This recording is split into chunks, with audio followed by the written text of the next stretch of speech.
Hello and welcome back to the Man from Hildebrand with another episode. Now, I can assure you that things will now return back to normality because last week I did the results for the James Bond Sound Off 2025. It happened over the course of 3 videos. I started with with the one that was at the bottom, which was Never Say Never Again. And Her Majesty's Secret Service came out at number 1, which quite right it should, because it is an absolute classic of a score. So yes, that was the results of this year. I will probably no doubt again do it next year, and then we'll see what's what next year. So this is just a bit of a news roundup really.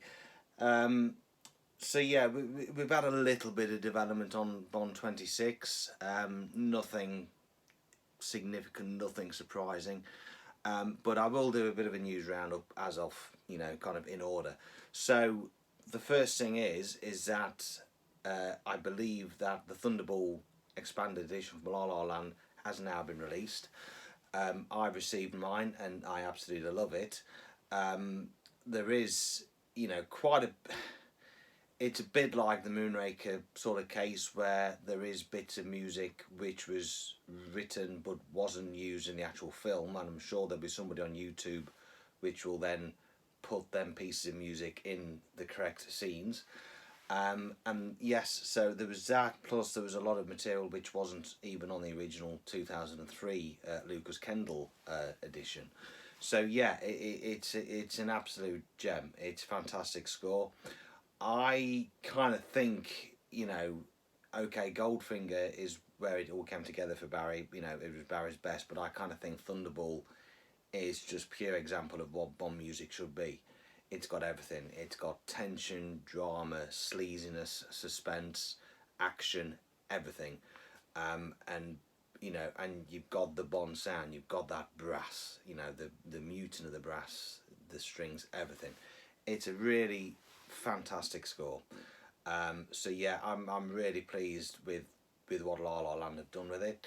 It obviously then features an early version of Street Chase, which would have been used, which is based heavily on the Kiss Kiss Bang Bang theme. But then obviously when Barry had written Thunderball, the Kiss Kiss Bang Bang theme was then kind of rejected, so he had to kind of rewrite it. So yeah, you've got some fantastic gems on there. Now, however, what some eagle-eyed viewers had spotted was that Thunderball is actually, or could well be, the first licensed product which doesn't feature Danjak. So usually small print is copyright, trademarks, blah blah blah, belongs to Danjak. Danjak's not on there. It's now London Operations. London Operations, after some research, is actually part of Amazon MGM. The address is Culver City, California, which is the same address as Amazon MGM. So so obviously back in February we got the news that Barbara and Michael had sold the Bond franchise to Amazon, but it was never reported about the fate of Danjak. So I don't know whether or not Danjak have changed the name or Danjak have just dissolved and it's a different entity. I don't know. But yeah, it's a bit strange because obviously, for 60 plus years we've been used to having Danjak on products and stuff. So yeah, from now on it'll be London Operations. So I should think any products, future products from now, 007 First Light, that'll all be copyright trademark to London Operations. So yeah, Thunderball. Yeah, brilliant. So we kind of just wait and see to see what the next album CD soundtrack will be. Now over at 007 Files, Bill Koenig and I can never pronounce his name. Javad Treviglio. Sorry. we're friends on Facebook, I follow you, but I can never pronounce your name right. Anyway, they have managed to, again, score a fantastic interview with Neil Bulk, who is behind the La La Lands, and he's kind of sort of said that, you know, the Thunderball project was kind of started playing about with it way back in October of 2023. So that's like nearly 2 years. So yeah, it's kind of interesting because as we speak now, A View to a Kill in Goldeneye may well have been done and ready, but who knows? Who knows? But yes, I'm kind of pretty hopeful. I mean, a lot of people were speculating that with the Amazon takeover, will this affect the release of La La Land? I don't think it will, because it seems daft, you know, daft for it to stop. You know, that these are, well, for me, these is, you know, this is something I've been campaigning for 10, 15 years to have expanded soundtracks.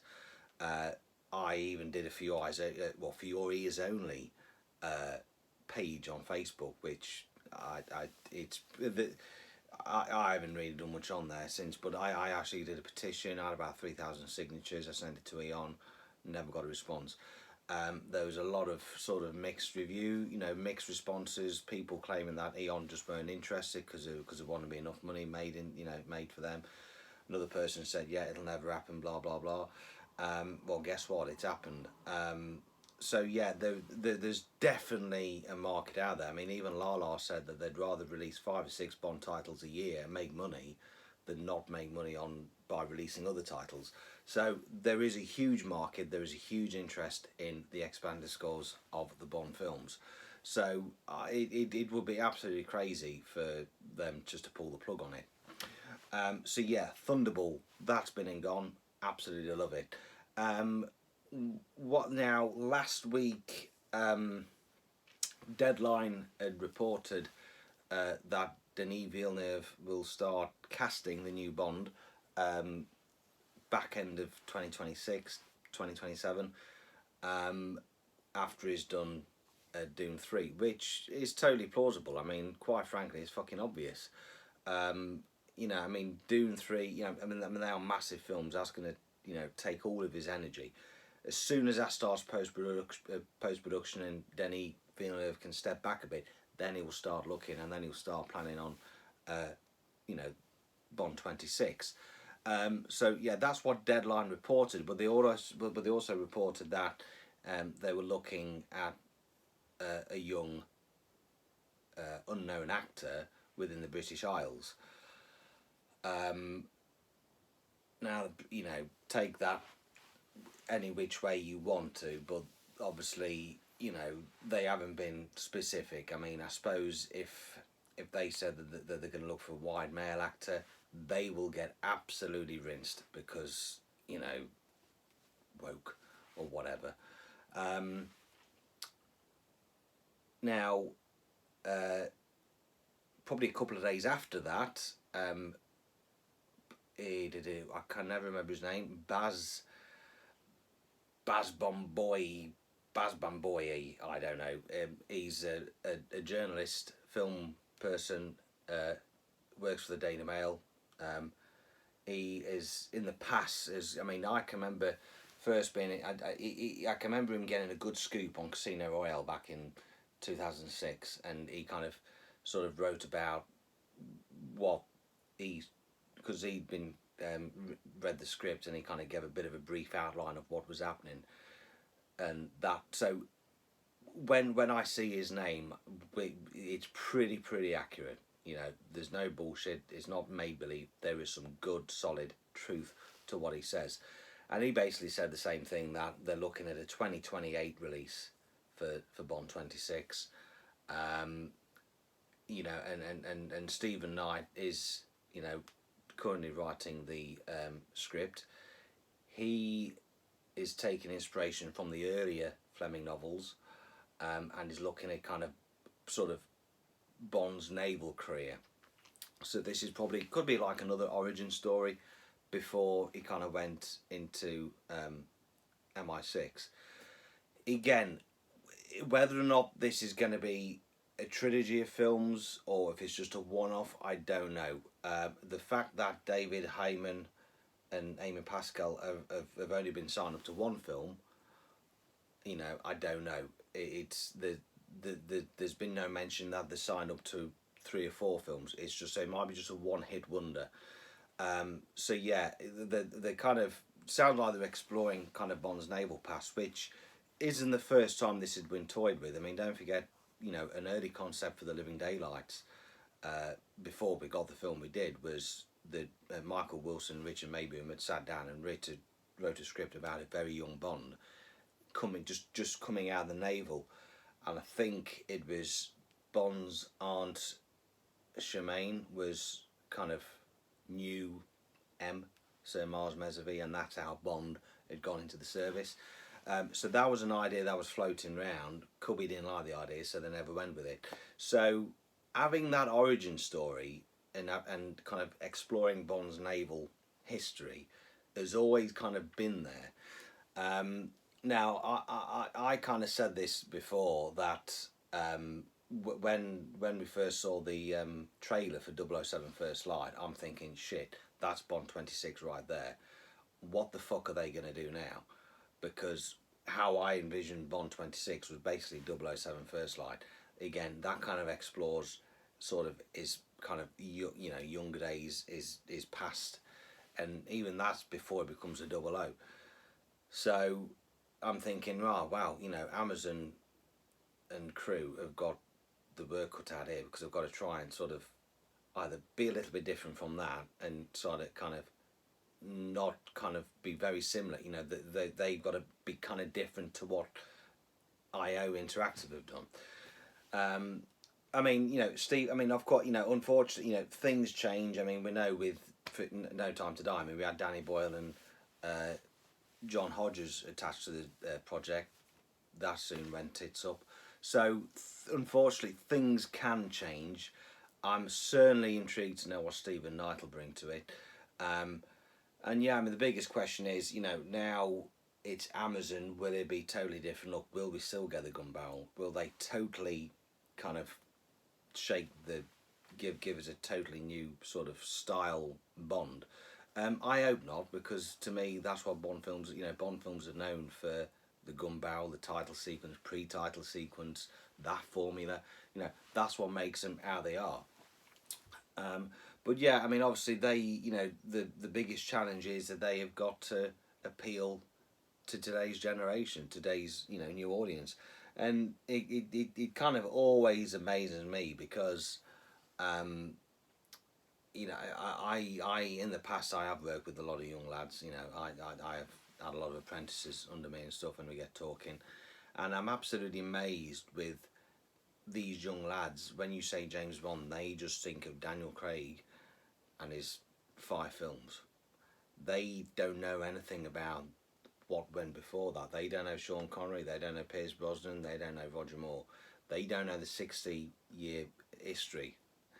They don't know anything about the books. And that, it does kind of like shock me a little bit, but then I'm not surprised, because obviously, that is a Bond that they're going to grow up with. And that kind of shows you that, maybe the old Bonds just aren't kind of there enough for them to notice. So yeah, I kind of, it is understandable. They have got the work cut out, because they've got to, just sort of make it appeal to a new audience. Whether or not how successful they'll do that, I don't know, because at the same time you've got to sort of still capture, our interests as being long-term old school, old school fans. So yeah, I was kind of honestly thinking that, we may have had Bond 26 in 2027. I'm kind of going from the Casino Royale timeline, out of the way they announced Daniel Craig in the October of 2005, and then began shooting 2006 and got the film out back end of 2006. I was kind of thinking, announce the actor October, back end of next year, start film in January 2027, get the film out 2027. But again, it may change, but according to what we've read, it's 2028, which it isn't really that far away. And yeah, I mean, before that, I mean, 007 First Light's coming out next year, so I'm sure that'll kind of sort of give us the, feed our sort of cravings, if you like, until then. So yeah, now the literature side's kind of picking up because last week I received the last of the Fleming folios, Octopus in the Living Daylights. I mean, so yeah, I know there's been a bit of a wait on that. 3 years wait since, 3 years since they released the Man with the Golden Gun, or Few Eyes Only. But yeah, it's basically been a 3 year wait. A lot of fans and collectors have been getting a bit irritated, thinking, well, where is it? Why have we not got it? Unfortunately, Folio never really sort of announced why the delay was. But anyway, it is here. The artwork's Faye Dalton, and it just looks absolutely fantastic because we've now got a complete set. I'm pretty confident that they may go and do Thrilling Cities and the Diamond Smugglers, and even Colonel Sun. So yeah, that's great. We Folio Society, that's now kind of completed for us collectors. Now, earlier this year, it was announced that IFP were publishing a book by Simon Ward, who's their publishing manager, The Soldier and the Christmas Tree, which was a sort of inspired basically by an event that took place with Ian Fleming, which was mentioned in Nicholas Shakespeare's biography, how Fleming had kind of brought the Christmas tree to Trafalgar Square. I had read that book was supposed to be being released in September. I don't think it has. I think it's been delayed. However, we have got the final cover artwork revealed for Quantum of Menace, which I believe is now available to be pre-ordered, probably from book website, Amazon, Waterstones. Waterstones tend to do a limited edition one. So yeah, Quantum of Menace, the first in the Q Mysteries, that's being released, and Alexander Armstrong is even doing an audio book of it. So yeah, I've kind of expressed my views on that before. That just doesn't appeal to me. I think they've kind of gone the wrong way around it. If they had kind of done a fictionalized biography of Major Boothroyd set in the 1920, set in Fleming's timeline and the appropriate timeline, it'd have been great. But they're kind of just messing with characters and trying to update them, and it just doesn't sit. So unfortunately, I will not be getting that. October also sees a release, a publication of Raymond Benson's The Hook and the Eye, which is his Felix Leiter's sort of spin-off. That'll be released in paperback in October. I had actually pre-ordered that back in April, so I'm kind of looking forward to that. I wasn't necessarily a massive fan of his continuation Bond novels. I understand that he was just following instructions from Ian Fleming Publications at the time. But yeah, I'm kind of intrigued to see how he kind of pulls this one off with the eye and the hook and the eye, or the eye and the hook and the eye. I don't know. But yes, anyway, that's coming out soon, probably within next week, next few weeks. So yeah, we've got that. I'm sure there's a few other things. Shaken and Stirred have announced an event at a cinema in London to view GoldenEye. Now, GoldenEye is being released at selected cinemas across the world on the 3rd of October, which is next Friday, to celebrate the 30 years of GoldenEye. Talking of GoldenEye, the Sock Exchange have released the GoldenEye sort of set, which consists of four inspired designs of socks. Now, the sock, I actually really like the Sock Exchange. I think some of their designs are really funky. I must admit that I mean, £12, £13 each, you know, for a pair. That's reasonable. But it's just like, you know, some pairs last longer than others. The first pair I got was a Thunderbolt pair with the jetpack. I actually bought them specifically for my wedding day back in 2021. I've still got them to this day. They're just a little bit thin. But then 2023, I bought the Moonraker socks. I just thought they were great. Absolutely loved them. After about a year, they had just totally gone bust. They're just totally gone. Well, they just had holes in and everything. So I thought, okay. But then last year, I bought a pair of Goldfinger socks, and I think they seem a little bit thicker, but yeah, they've still lasted. So yes, I might have to just look into the GoldenEye socks. I don't think because they do a set, like the collection of 4 designs. It's about £40–50. I mean, the box is really cool, but yeah, I'll probably have to have a bit of a look and just see which designs appeal to me. But yeah, I mean, I know people who've had socks for 30–40 years. Yeah, I don't know. It's probably just how you wear them, I suppose. I don't know, but yeah, some socks have kind of gone, just worn a little bit, but you know, anyway. But that's life. But yeah, as far, I mean, in the merchandise front, I think it's only the socks I've seen on the 007 store, which is the only thing to commemorate the 30th anniversary of GoldenEye. Also, I was quite lucky to go into the All Bar Brown store, and I got talking to the staff there, and I asked the question, you know, can I have a look at, you know, the current James Bond stock, and have you got any plans to release some more this year? And they says, yeah, they are going to release another collection in November, but the lady kind of pointed out that there was no anniversaries, and I had to kind of like correct her. I says, well, actually there is. There's 60 years of Thunderball and 30 years of GoldenEye. When I mentioned 30 years of GoldenEye, she kind of instantly gave away her age, because she couldn't believe that was 30 years ago, because she can remember when GoldenEye was released when she was 11 years old. So I thought, oh, okay.